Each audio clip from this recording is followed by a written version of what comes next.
yang merupakan tuayan yang sudah masak, yang dituai, sehingga mereka layak berdiri menyembah Bapa dan Anak Domba di hadapan takhta Tuhan.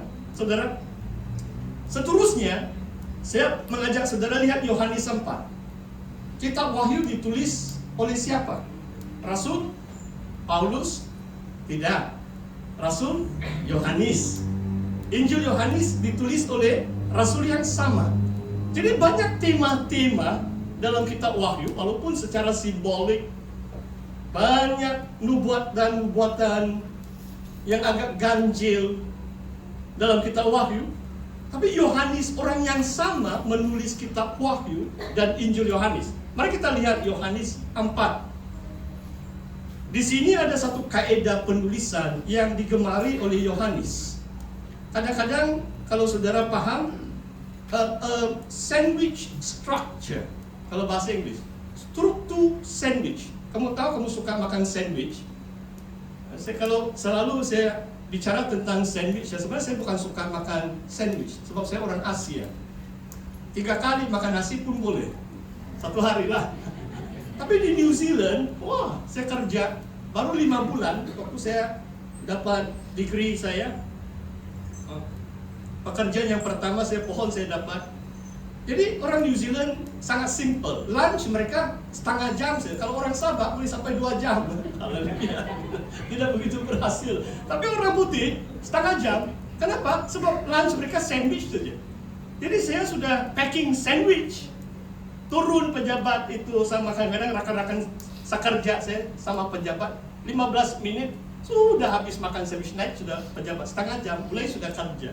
Ini orang putih lah. Saya 5 bulan saja sebelum saya kembali di negeri Sabah.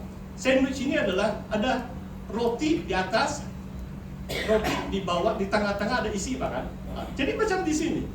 Sebelum teks ini tentang penuaian, perbualan Yesus dengan perempuan Samaria.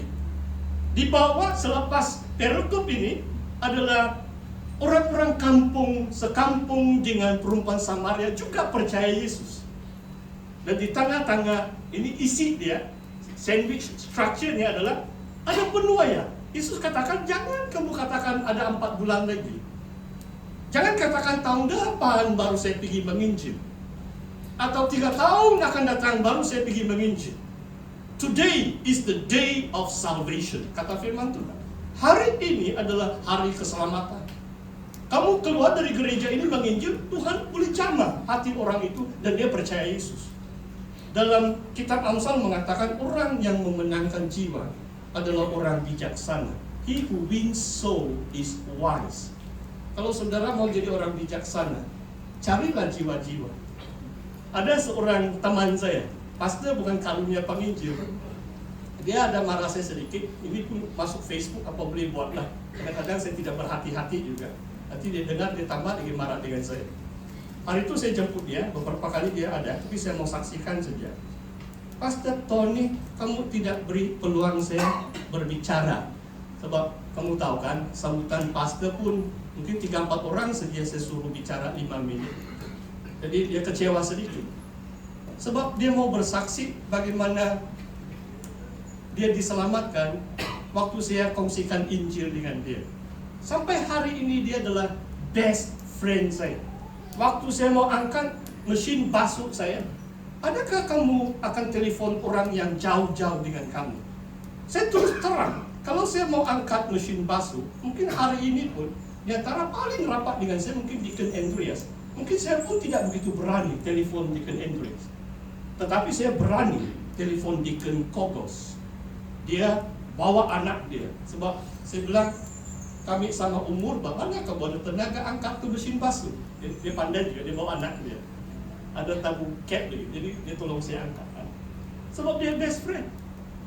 Sampai hari ini dia selalu beritahu, Pastor Tony, melalui pelayanan kamu dalam kelompok sel, bukan saya satu orang, tapi sekeluarga. Sampai hari ini, mereka semua percaya Tuhan, mungkin lebih 10 ahli keluarga mereka. Sampai hari ini setia kepada Tuhan. Oh, luar biasa. Orang yang menangkan jiwa adalah bijaksana. He who wins soul is wise. Ada penuaian. Saudara, saya tidak akan kupas setiap ayat. Saya mau baca ayat 26. Sekarang juga, mari kita lihat ayat 36, minta maaf. Sekarang juga, Yohanes 4 ayat 36, penuai telah menerima upahnya, dan ia mengumpulkan buah untuk hidup yang kekal.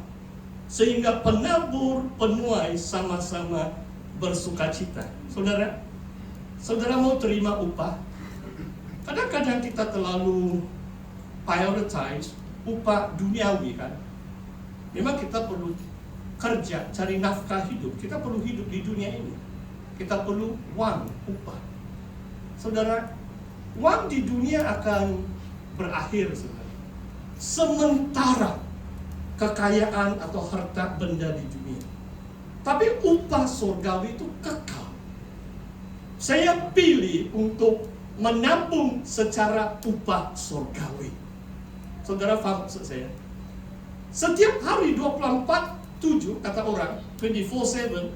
Beberapa tahun yang lalu orang sebut 24/7, saya pun tidak paham. Sekarang banyak istilah baru begitu. Kan? Mungkin 5 tahun yang lalu ada seorang bekas pelajar saya. Siapa bestie guru? Bestie apa itu? Baru sekarang saya paham. Oh begitu. Haleluya. Orang muda banyak istilah. Jadi saya mesti ikut PMM lah, lebih kerap lah supaya saya paham istilah-istilah kamu. Generasi Z hari itu pastor pun tidak paham. Apa itu healing ya? Oh healing dia bilang. Oh sekarang baru saya paham. Kalau saya healing, saya pasang YouTube menyembah Tuhan. Oh saya rasa dihiburkan sudah. Saya dengar balik beberapa kali lagu konferensi pekerja penuh masa baru sehari yang lalu, 2 malam yang lalu, KKR yang kedua. Bila saya mendengar lagu-lagu di situ, saya dihiburkan. Saya tidak perlu healing, pergi shopping, kasih habis 2.000 ringgit. Saya tidak perlu pergi melancung, bikin panat. Bukan salah pergi melancung, saudara. Nanti pastor pergi melancung, kamu marah dengan saya. Pastor, apa itu? Cakap tidak serupa bikin. Lain juga itu. Haleluya. Saudara, lihat ini saudara.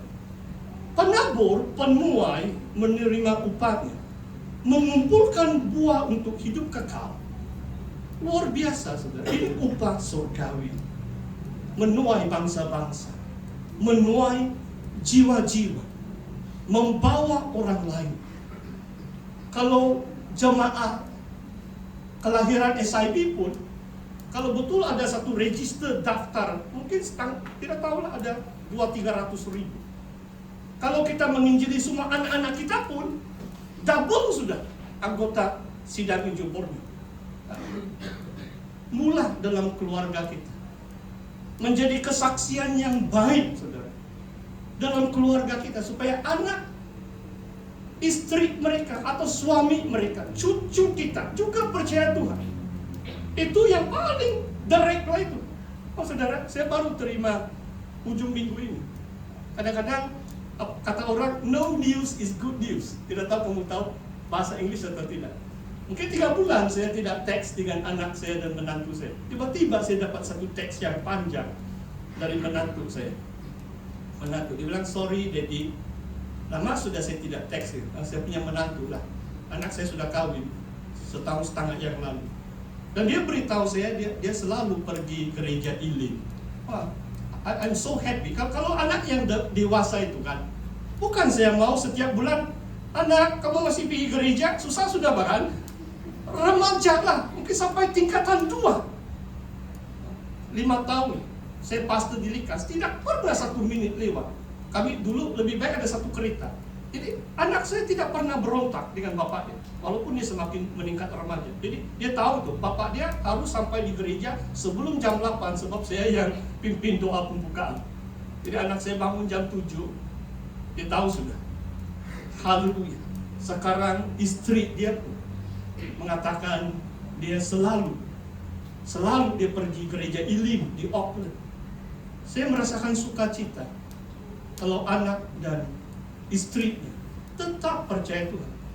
Inilah buah yang kekal. Jiran-jiran kita, tetangga kita, rakan sekerja kita. Kalau kita bos dan kita bengis, tidak ada orang mau percaya Yesus, saudara. Saudara faham maksud saya? Berlakulah adil sesama manusia saudara. Kalau kita tidak adil, tidak bayar allowance yang kita janjikan, ataupun macam mau tipu sini tipu sana. Sekarang undang-undang ada gaji minimal. Kalau saya setiap pastor SIB paling sedikit 1.700 sebulan. Setiap saya akan berdoa sehingga itu digenapi.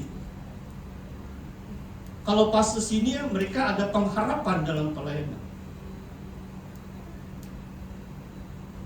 Pastor itu katakan yang pengkhotbah, saya kongsikan berkat. Dia katakan kepada pastor-pastor 300 lebih yang hadir beberapa malam yang lalu, dia katakan, biarlah pastor, kamu cobalah. Kalau kamu jadi kesaksian yang baik, 3-4 orang lain kamu persuade masuk pelayanan penumasan. Wah, saya terdorong dengan tantangan pengkhotbah itu. Kamu pengaruhi beberapa generasi ini. Saudara tahu atau tidak? Kalau orang profesional, selain presiden yang 2 tahun masuk pelayanan sebelum saya orang terakhir yang adalah bekas profesional. Adakah Tuhan tidak panggil profesional masuk pelayanan penumasan? Saya tidak percaya itu. Mungkin karena struktur pengkajian. Ya ada orang gila macam Pastor Tony. Kamu tahu apa itu gila? Paulus katakan Korintus, dia gila untuk Kristus bahkan. Tidak ramai orang sanggup. Tetapi kepimpinan harus pandai atur. Ada undang-undang negara. Berlakulah adil di dalam gereja sesama hamba-hamba Tuhan. Dan kalau kamu diberi berkat selaku majikan, berlaku adil supaya ada gaji minimal. Pekerja kamu itu kesaksian kita. Dan bila kamu menyaksikan Yesus, dia akan dengar, sebab dia tahu kamu orang jujur, kamu orang adil. Haleluya. Saudara, saya baca ayat 38. Aku mengutus kamu untuk menuai yang tidak kamu usahakan. Orang-orang lain berusaha dan kamu datang memetik hasil usaha mereka. Saudara, perhatikan ayat ini, saudara. Tuhan mengutus kita untuk menuai. Maksudnya, kadang-kadang orang lain sudah menabur. Ini akhir zaman, saudara tahu atau tidak? Agama Kristen adalah agama terbesar seluruh dunia. Ini bukan 2000 tahun yang lalu. Virgin Territory. Paulus pergi tempat, langsung mereka tidak pernah dengar pun tentang Yesus. Sekarang akhir zaman, seluruh dunia, seluruh bangsa-bangsa, sama ada mereka percaya atau tidak, mereka sudah dengar nama Tuhan Yesus. 2.000 juta lebih. Kalau termasuk RC mungkin 2,5 billion penduduk dunia percaya atau mengaku Kristen. Orang lain sudah